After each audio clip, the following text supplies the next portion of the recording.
agenda of the government. In Abuja, Rabbi Radio, Nigeria.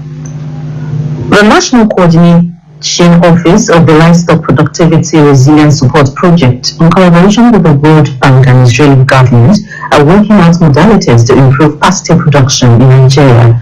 The modalities, which is to be achieved through technologies and innovations, was the central focus of a 2-day workshop held in Abuja on technologies for sustainable pasture production and management in Nigeria. Shikara Anthony completes the story. The workshop on technologies for sustainable pasture production and management in Nigeria aims to promote the adoption of advanced and climate-resilient pasture production and practices, strengthen economic opportunities through commercialized pasture system, and to showcase global and local innovations to improve forage production and livestock ecosystem sustainability. The Minister of Livestock Development, Alhaji Idi Mukhtar, represented by the Special Assistant on Livestock Enterprises, Dr. Ishaq Bello, emphasized that the pursuit and sustainable pasture management was a pathway towards environmental stewardship, social stability, and economic resilience. Hence, the need to harness climate-smart technologies and digital innovations to drive pasture production and commercialization. The involvement of our local and international stakeholders, from farmers and researchers to policy makers and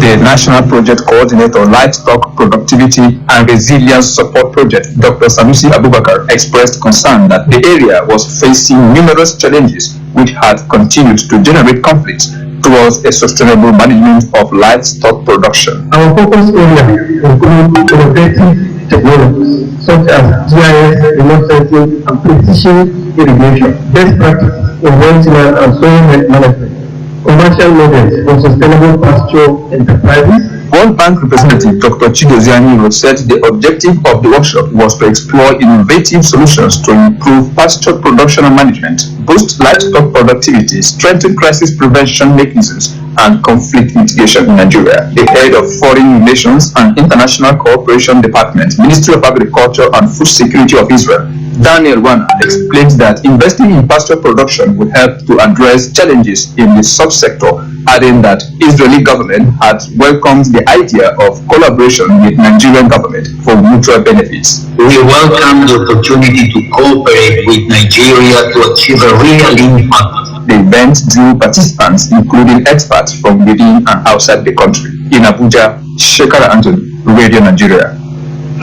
That has brought our news broadcast to 23 minutes past 7, and you're tuned to the network service of Radio Nigeria. The headlines this morning: Federal Executive Council to hold special session today. Former Vice President Alhaji Atiku Abubakar has resigned from the People's Democratic Party. The police is interrogating over 100 senior officers for gross misconduct. Still to come, stakeholders call for measures to combat desertification as World Maths Day. There's sports, special feature, cyber school, newspaper headlines, and weather report. Stay tuned. Radio Nigeria, uplifting the people and uniting the nation. The Ministry of Solid Minerals is ready to position the sector for international competitiveness. We should attract the big players into this sector, just like the other sectors. We have the gold medal, and those are the ones that are bringing every foreign direct investment. Join us as we take you on a journey to diversify our economy through the solid minerals sector on the program Solid Minerals Update on the network service of Radio Nigeria this Thursday at 7 o'clock in the evening, where we answer all your questions on solid minerals development in the country. Solid Minerals Update promises to be insightful, educative, and resourceful. The time again is 7 p.m. on the Radio Nigeria network. Don't miss it.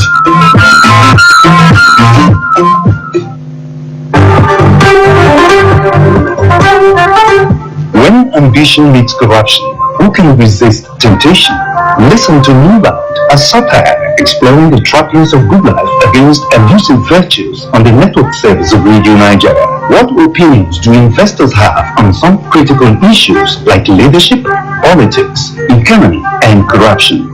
Now is the time to find an angel investor to breathe life into the agenda that is ahead. Is it not possible to raise money by stealing from customers? I want to grow my business with clean money. Dirty banknotes buy clean and comfortable goods. There is no dirty cash, my friend. Dirty cash is dirty cash. Moniya comes to you on the network service of Radio Nigeria every Tuesday at 7:30 in the evening. Newland is a production of Aderic Media Works in collaboration with Blue Screen Media Productions and Solutions Media, supported by Radio Nigeria. Newland every Tuesday at 7:30 in the evening. Don't miss it. Radio Nigeria, uplifting the people and uniting the nation. Thank you for staying with us. Nigeria joins the global community to mark World Day to combat desertification and drought. In this special report, our correspondent Landry Omotosho samples views of stakeholders on ways to prevent land degradation and recovery from drought. The lecturer in the Department of Agricultural Economics and Extension, Federal University Oyo-Ekiti, Professor Raphael Omole, identified unsustainable agricultural practices like bush burning, animal overgrazing, and cutting of trees as causes of drought and desertification. Professor Omole, however, highlighted the effects of drought and desertification to include loss of agricultural productivity, decreased water availability, loss of livelihood, and increased poverty. Around June, July, August, you see people moving trailer load of yam to the north because the yam is just growing. The reason is desertification and drought. The DON said the negative activities of human beings, which resulted to loss of 12 million hectares of land annually, must be curbed in order to avoid effects of drought and desertification. The ground that covers the soil prevents erosion, and when they decay, they provide food for worm and some other insects who degrade them and add them to the soil to increase the fertility of the soil. On this year's team, Restore the Land, Unlock the Opportunities, the university lecturer advocated planting of trees where there were no trees and vegetation, which will lead to sustainable soil management as well as water harvesting during rainfall to reservoir to be used during dry season. We also call for usage of other sources of energy such as gas, solar, and wind in order to limit the usage of firewood and charcoal derived from tree cuttings. A farmer, Mr. Dele Okuoye, who had bear the front of farm invasion by others to the tune of over 30 million naira, stressed that if not checked, will discourage many from venture into farming. All I would recommend is that our anti-grazing law of Ekiti State promulgated in 2016. That is all that we need to implement, and there will be peace. Mr. Okuoye, however, called for execution of anti-grazing law, empowerment of local vigilante in order to rid Ekiti forest of armed others who are out to foment trouble in the state. While defining drought as a low rainfall of about 3 months in a year, desertification as loss of vegetation covers due to misuse of land resources, the stakeholders stressed that drastic measures must be taken to curb what often resulted to wind and water erosion. From Ado-Ekiti, Lanre Omotosho, Radio Nigeria. To health experts have raised concern over Nigeria's excessive salt consumption, estimated to be nearly double the World Health Organization's WHO recommended daily intake. Journalists have been urged to raise the public awareness on the dangers of high sodium intake. They made a call in Abuja to one-day media training on sodium reduction, organized by the Center for Communication and Social Impact, CCSI. Annabelle Nwachukwu tells us more. The training by the Center for Communication and Social Impact, CCSI, which brought together journalists, health advocates, and policymakers, aims to equip the media to promote healthier eating habits and push for sodium reduction policies nationwide. CCSI Executive Director Ms. Babafunke Fagbemi said excess salt intake is a silent contributor to non-communicable diseases and must be addressed as a national health priority. Ms. Fagbemi, represented by the head of programs, Mr. Olusheye Akintola, stressed the critical role of the media in driving behavioral change and urged the professionals to use their platforms to inform and educate the people. Your expertise in storytelling, your reach, and your ability to translate complex health information into accessible messages are indispensable to this course.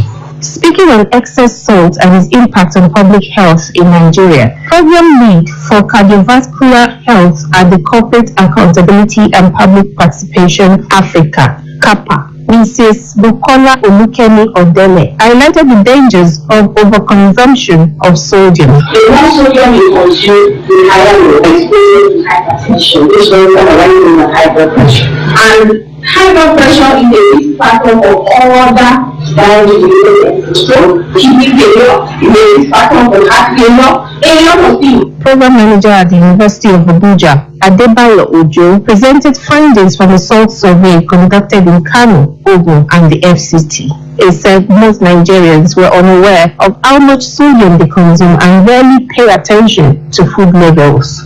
Meanwhile, the government have already started taking steps to curb sodium consumption. Recently, the Nigerian Sodium Reduction Guideline was launched to cut down salt in processed foods and encourage healthy eating. Representing the Federal Ministry of Health, Mr. Femi Stephen noted that the guideline draws from the WHO's SHAKE package, targeting food reformulation, better labeling, public education, and regulatory oversights. The experts advocated better industry practices and more sensitization about sodium to help Nigerians make more informed dietary choices. In Abuja, Annabelle Machuku, Radio Nigeria.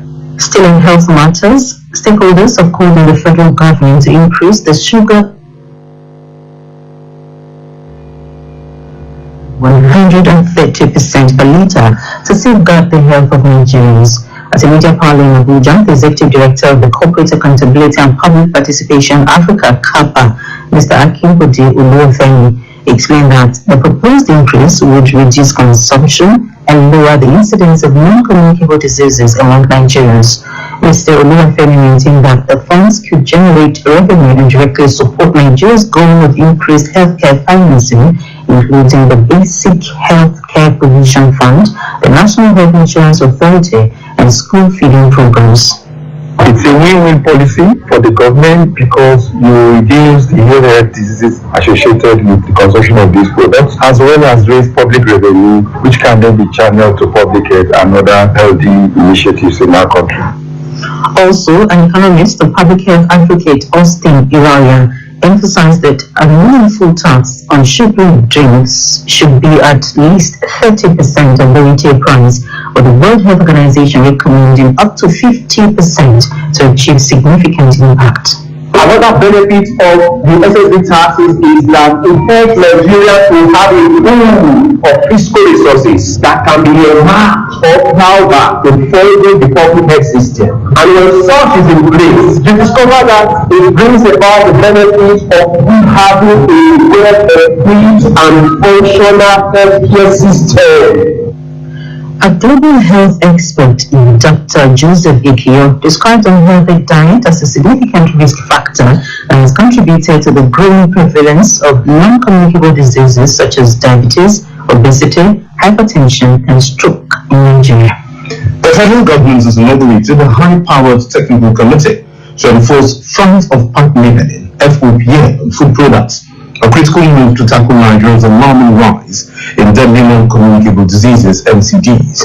Speaking at the inauguration of the National Technical Group on the front of pack labeling and implementation of the 2023 National Policy on Food Safety and Quality in Abuja, the Permanent Secretary, Ministry of Health and Social Welfare, Dr. Kachalon Daju, warned that nearly 30% of deaths in Nigeria were linked to NCDs, including heart disease, diabetes, cancer, and respiratory illnesses. Dr. Kachalon, represented by her technical advisor, Mr. Dogora Akara, revealed that Nigerians aged 30 to 69 faced 22% risk of premature death from those conditions, draining family incomes, crippling productivity, and overwhelming hospitals. The Director of Food Safety in the Ministry, Mr. John Atonda, who chairs the committee, stressed that the initiative aligned with global best practices to improve food safety standards and reducing diet-related diseases in the country. The National Technical Working Group, comprising top experts from NAFDAC, academia, industry, and civil society, will design a nationwide FOPL framework backed by the World Health Organization (WHO) as a proven strategy against NCDs. The Federal Capital Territory Administration has declared free health insurance for pregnant women to drive its zero-tolerance policy for maternal mortality in the territory. The Mandate Secretary for Health and Environmental Services, Dr. Adedola Fasawi, stated this in Abuja at a capacity-building workshop for middle-level health managers in the FCT on the federal government sector-wide approach initiative for the health sector. The initiative is designed to address key health challenges from skilled health attendants to routine immunization and interventions that reduce maternal, neonatal, and under-5 mortality. Dr. Fasawi, while urging residents of the FCT to embrace the policy, stressed that it was compulsory. Dr. Adedola Fasawi said the condition of service was being improved to make it attractive for those who had left for greener pastures to return, and participants at the workshop said the knowledge gained will help to ensure proper coordination for responsive, efficient, and effective health system for residents. Participants are expected to cascade knowledge gained from the workshop to their teams across the FCT health facilities. The federal government has this time inaugurated a national policy of non-state schools in Nigeria to standardize, support, and regulate their operations. Non-state schools are educational institutions that are not directly funded or managed by the government, which include faith-based schools, private, homeschooling, adult learning centers, charity schools, and community schools. At the event in Abuja, the Minister of Education, Dr. Olatunji Alausa, highlighted the critical role in bridging the education gap in the country. Patience Olumide reports that the policy was developed in collaboration with the Foreign, Commonwealth and Development Office, FCDO, and the Partnership for Learning for All in Nigeria, PLEAN. The national policy on non-state schools in Nigeria, approved by the National Council for Education in October last year, was to address the challenges of this category of schools in complementing government efforts to provide access to quality, equitable, and inclusive education to Nigerians. Some of the challenges are inconsistent quality, increase of non-state schools as against public schools, limited finance, and inadequate data. The Minister of Education, Dr. Olatunji Alausa, explained that non-state schools had assisted in the expansion of access to education, irrespective of location, and there was a need to leverage public-private partnership to ensure effective service delivery in the sector. By harnessing the potential of non-state schools, we can increase access to quality education, improve learning outcomes, and promote economic growth. Dr. Alausa said the policy outlined clear guidelines for non-state schools such as infrastructure, teacher quality, curriculum delivery, and stronger accountability measures to ensure standards. The Minister of Education also announced some incentives to provide reimbursement to private schools for every out-of-school child registered from the next academic session. Direct grants to private-owned early child development centers in the state, and the public-private partnership arrangement on concessioning unity schools. A federal lead, Partnership for Learning for All Nigeria, PLEAN, Abiola Sanusi, spoke on the roadmap for implementation. So the call to action is endorsement and recognition of non-state schools as strategic partners, streamline regulatory processes, invest in inclusive data-driven models. The Senior Education Advisor, British High Commission, Ian Atfield, promised more support for Nigeria's reforms in the education sector. Nigeria has done a great job in bringing progress. Represented by Mr. Sali Adamu, expressed readiness to implement the policy and called for more collaboration to deliver quality education. In Abuja, Patience Olumide, Radio Nigeria. Radio Nigeria, uplifting the people and uniting the nation. The Director General of APC Support Groups, Professor Kelani Mohammed, says the death of former president is a huge loss to the country despite being out of power.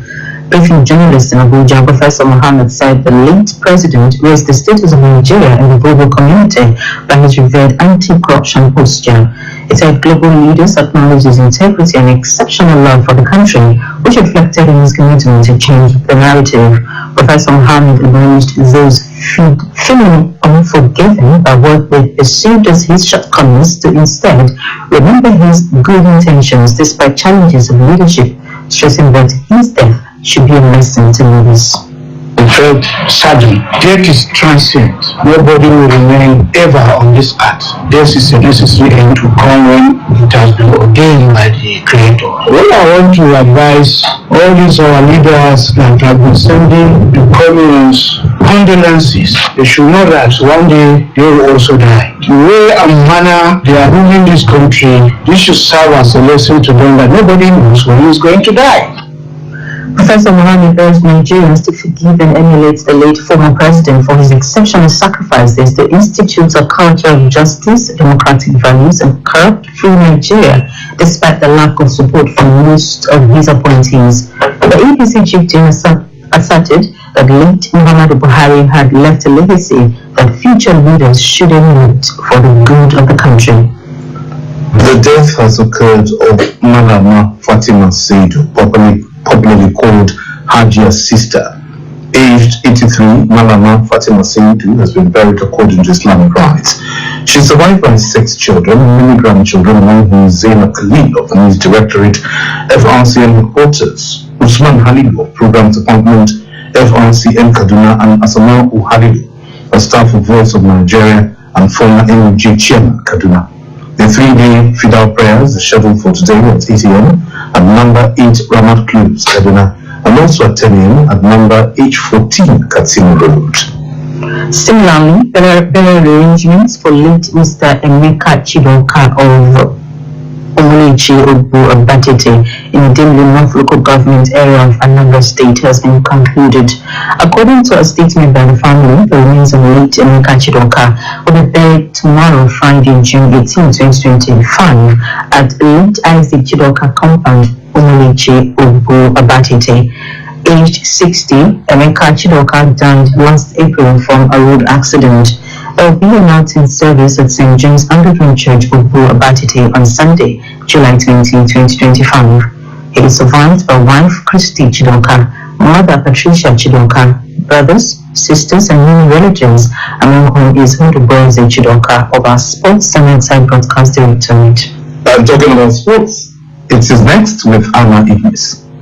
Many thanks and good morning. Team Nigeria won its first medal at the ongoing Confederation of African Athletics, which began on Monday in Abeokuta, Ogun State, with Praise Ikwesi winning a bronze medal in the high jump event at the combined Confederation of African Athletics under 18 and 20 championships at the MKO Abiola Sports Arena. Ikwesi missed 3 attempts at 2.06 meters after hitting the pole, paving the way for South Africa's Mathieu Lewis, who won the gold. In Heat 1 100-meter race, South Africa's Bukona Manavira finished at 11.38 seconds behind Nigeria's BJ Clifford in 11.44 seconds to qualify for the semi-final of the 100-meter. In the female category, Nigeria's Miriam Jegede won the first heat of the under-18 girls 100-meter, clocking a time of 12.27 seconds. In Heat 2, Miracle Ezechukwu outran her opponent in the under-18 girls 100-meter heat, clocking a time of 11.79 seconds. She beat South Africa's Oluchi Luweze. 6 days to the first African Karate Championships to be hosted in Nigeria and in the West African region. Technical coordinator of the local organizing committee, LOC, Coach Ehis Noah, says it is a milestone achievement for the Karate Federation of Nigeria. Coach Ehis Noah, gold medalist for Nigeria at the 2003 Africa Games Koja, hosted by Nigeria, is confident that the 38 athletes that will represent Nigeria will make a lot of podium presence at the event. We are privileged to have a lot of very experienced coaches, a lot of experienced technical crew. So I think at this point we are ready for it.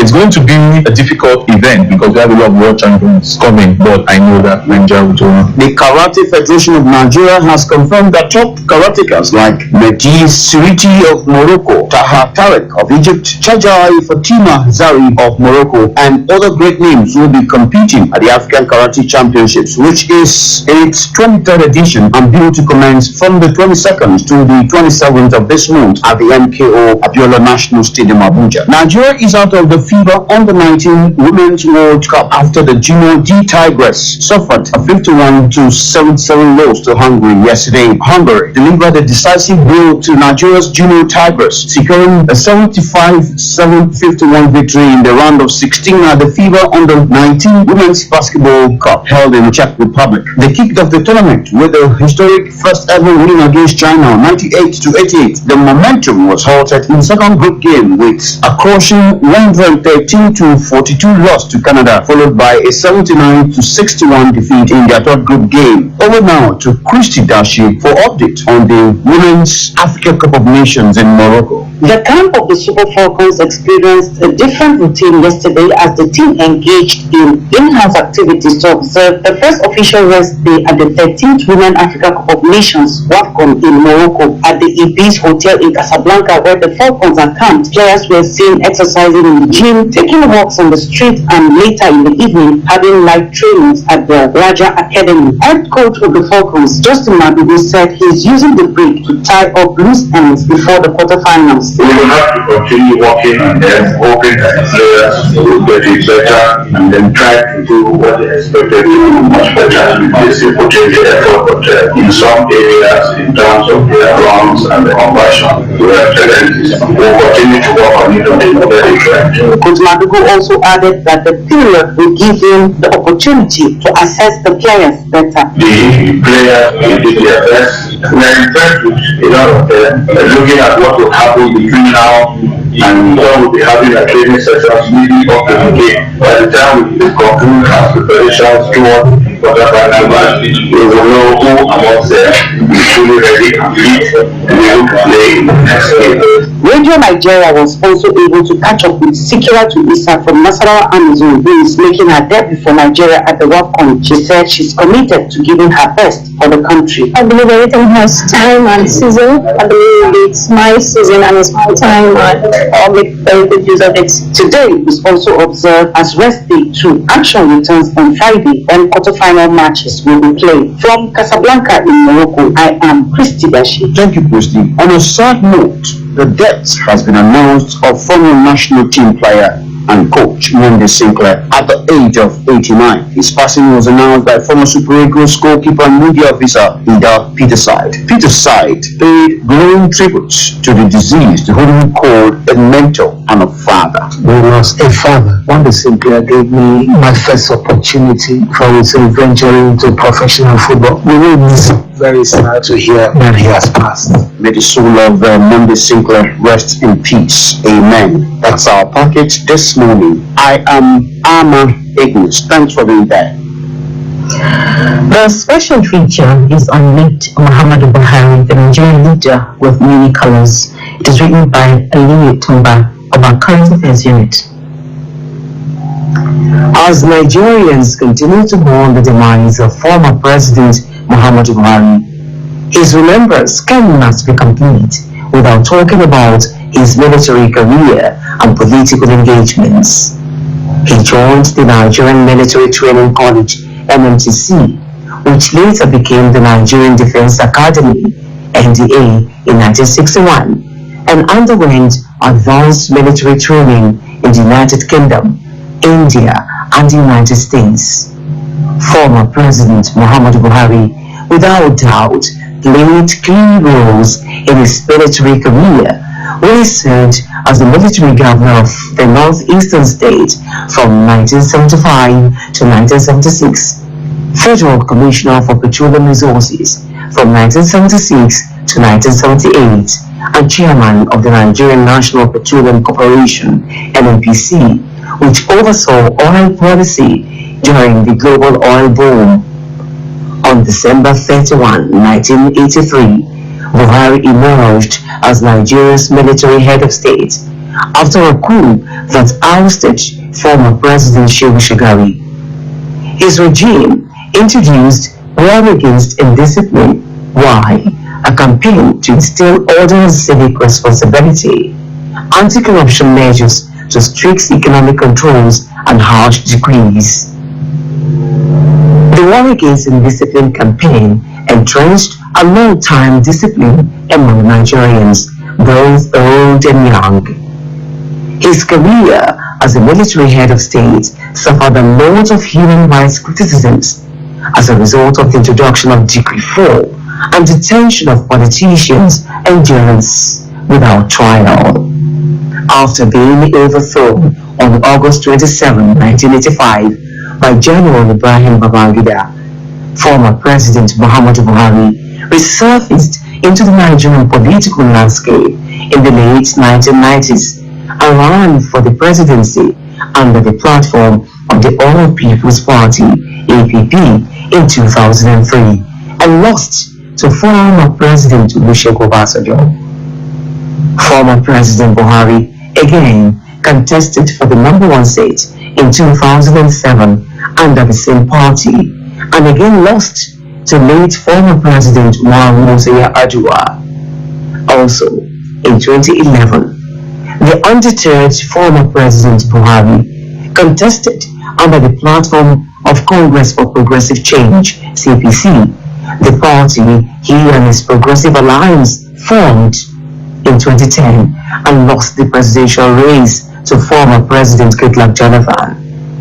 In 2015, former President Muhammadu Buhari made history where he dramatically sailed into power as Nigeria's #1 by defeating sitting former President Goodluck Jonathan under the coalition of some political parties to form the All Progressives Congress (APC). Buhari's administration from 2015 to 2023 prioritized anti-corruption drive with high-profile cases of recovered looted funds and promoted transparency.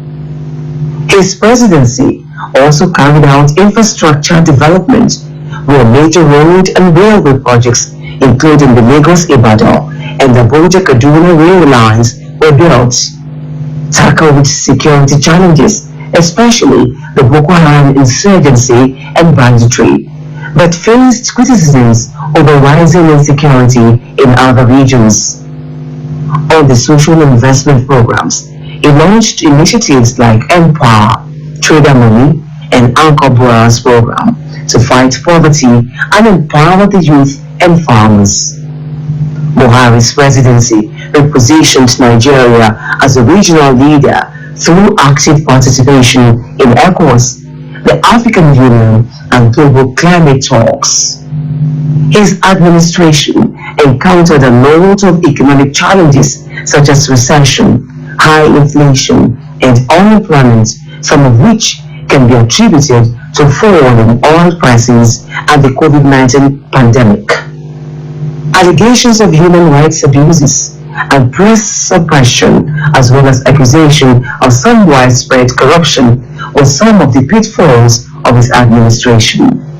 However, Buhari's presidency was marked by both achievements and controversies. He remains a polarizing figure in Nigerian politics, admired for his discipline and anti-corruption stance, but being criticized for human rights abuses and some unworkable economic policies. After completing his second term in May 2023, Buhari retired to his hometown in Daura, Katsina State, and kept a low profile. On Sunday, July 13, 2025, President Muhammadu Buhari passed away peacefully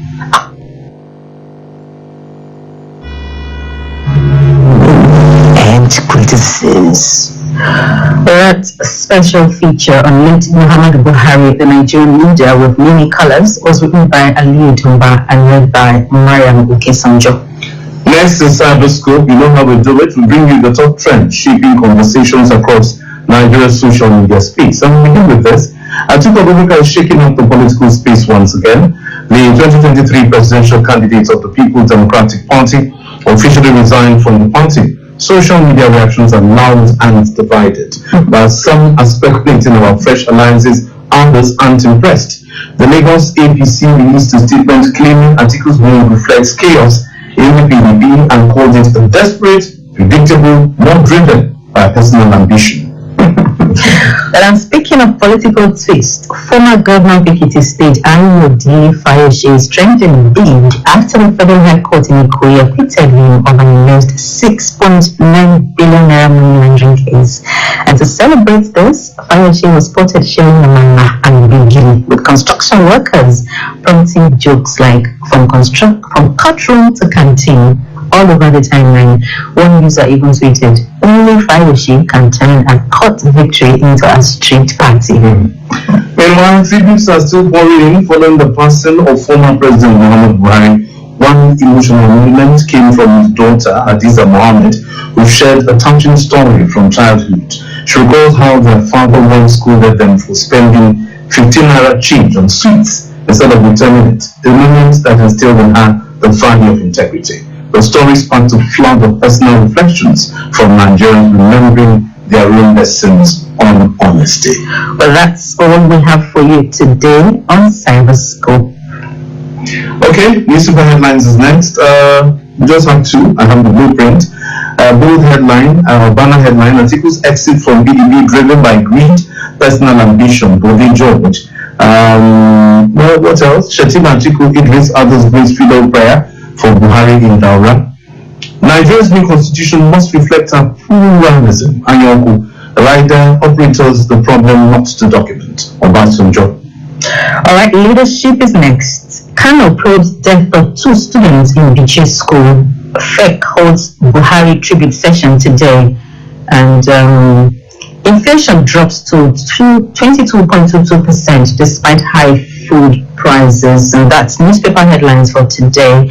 Weather update is next. In the northern region, thunderstorms, light to moderate rains are anticipated during the early morning hours over parts of Sokoto and Kano states. Sunny skies and patches of clouds are expected over the central region during the morning period, with light rains over parts of Plateau, the Federal Capital Territory, and Niger states. And the southern region, cloudy skies are expected over the region, with prospects of morning light rains over parts of Ekiti and Akwa Ibom states. That brings us to the end of the news, but before we go, a recap of our major stories. An expanded special Federal Executive Council meeting is held today at 5 p.m. in the Presidential Villa, Abuja, to honor the late former President Muhammadu Buhari. Former Vice President Alhaji Atiku Abubakar has resigned from the People's Democratic Party (PDP). The Nigerian Police Force is interrogating 151 senior officers over alleged gross misconduct. We also told you that stakeholders have called for measures to combat desertification as Nigeria joins the global community to mark World Day to combat desertification and drought. That's the news is edited by Abubakar Bestu and the production team. My colleague has been Fubara Pepo. Many thanks for listening. I am Princess Morano. Thank you for listening, and do stay with us for politics and nationwide coming up next.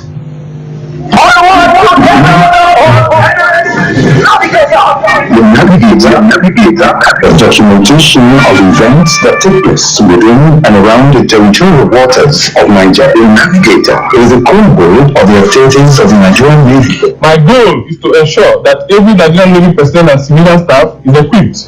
It is a 30-minute program sponsored by the Nigerian Navy on the network service of Radio Nigeria every Thursday at 5 p.m. I fully understand the challenges facing the Nigerian Navy. In line with our statutory roles, which is the defense of the nation's territorial integrity from the maritime domain, as well as the policing roles of protecting the nation's resources and contributing to military aid to civil power, I am fully prepared to carry out these roles. The Navigator. The answers are not real, they're just radiophonic effects. So no need to panic. The Navigator, every Thursday at 5 p.m. Mission account.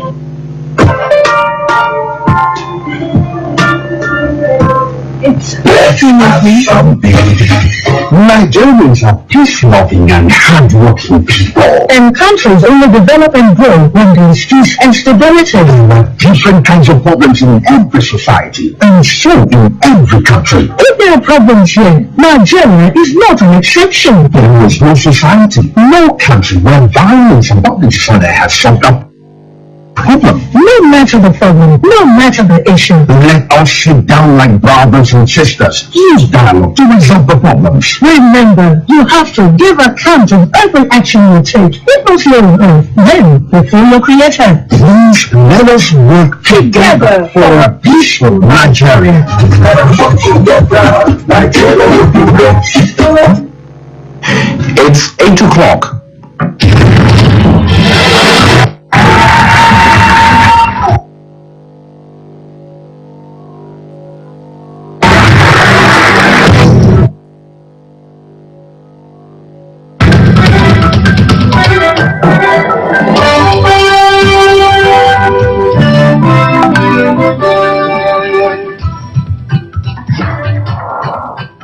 rárá má gbé kúrò ọmọ yìí má gbé kúrò mo ní o má gbé kúrò máa ìjìyà má gbé kúrò jọ̀jọ̀ lọ. Amúlùdùn ẹ̀fẹ̀ òun ló fẹ́ gbọ́.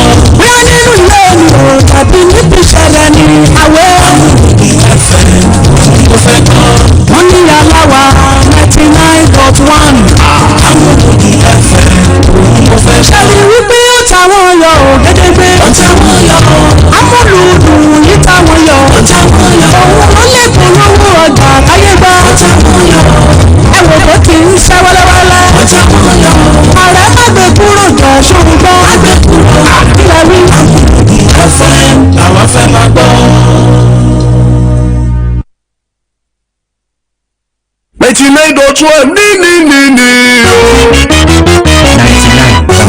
FM. ara tẹ̀sí ní ká máa gbọ́ máa gbé kúrò. ní Amúlùdùn FM bí o.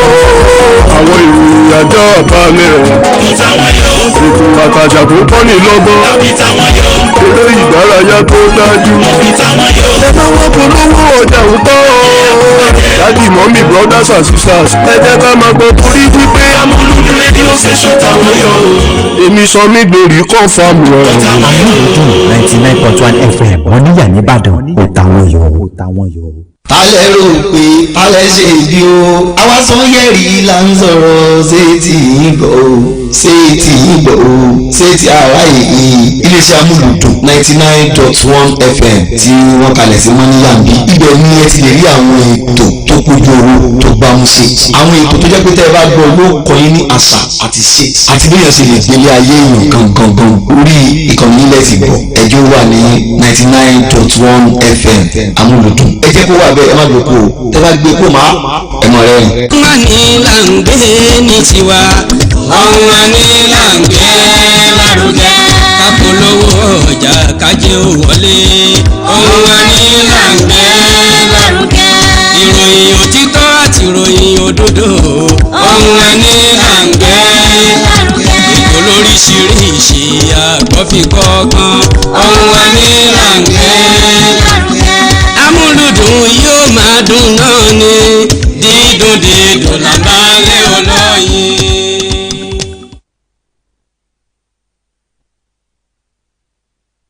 Amúlùdùn 99.1 Moniya ní Ìbàdàn ló kí gbogbo ẹ̀yin olólùfẹ́ wa wípé ẹ ṣe jẹ́ ẹ̀rín bọ̀ wá. polówó ọjà Amúlùdùn lẹ́ ò ti máa gbọ́ eré ìdárayá Amúlùdùn lẹ́ ò ti máa gbọ́ ètò àgbọ̀fikọ́gbọ́n Amúlùdùn lẹ́ ò ti máa gbọ́ kágbàṣá lárugẹ Amúlùdùn lẹ́ ò ti máa gbọ́ lọ́kàn òjò. bẹ́ẹ̀ ni ètò eléyìí tó jojú ń gbèsè àtèyí tó jẹ tí ń gbèsè Amúlùdùn lẹ́ẹ̀ ti gbọ́ òun náà lẹ́ẹ̀ sì ti wò lórí Facebook ẹ lọ darapọ̀ mọ́ wa lórí ìkànnì Facebook àsìkò ti tó báyìí láti darapọ̀ mọ́ ọmọ yín ọ̀rẹ́ yín àti olólùfẹ́ yín Waris Taofeeki erikina sporti òun náà ló lóko bí igba bẹ́ẹ̀ pé ń wá Case Linton bẹ́ẹ̀ pé lérìkìnà òun náà ní jẹ́bẹ̀ igba báyìí ó mọ̀ dá igba rẹ̀ mọ̀ lẹ́kàn ẹ bá ní ó lé igba kan ju ọ̀rin lọ òun gẹ́gẹ́ ní jẹ́bẹ̀ ẹ jáde darapọ̀ mọ́ lórí ìròyìn eré ìdárayá ó gbé wá fún yín ní gbígbóná láàárọ̀ títò ní ẹjẹ́ àjọfìgbó jógẹ̀ ẹ mọ̀ bá a kalẹ̀ kú kalẹ̀.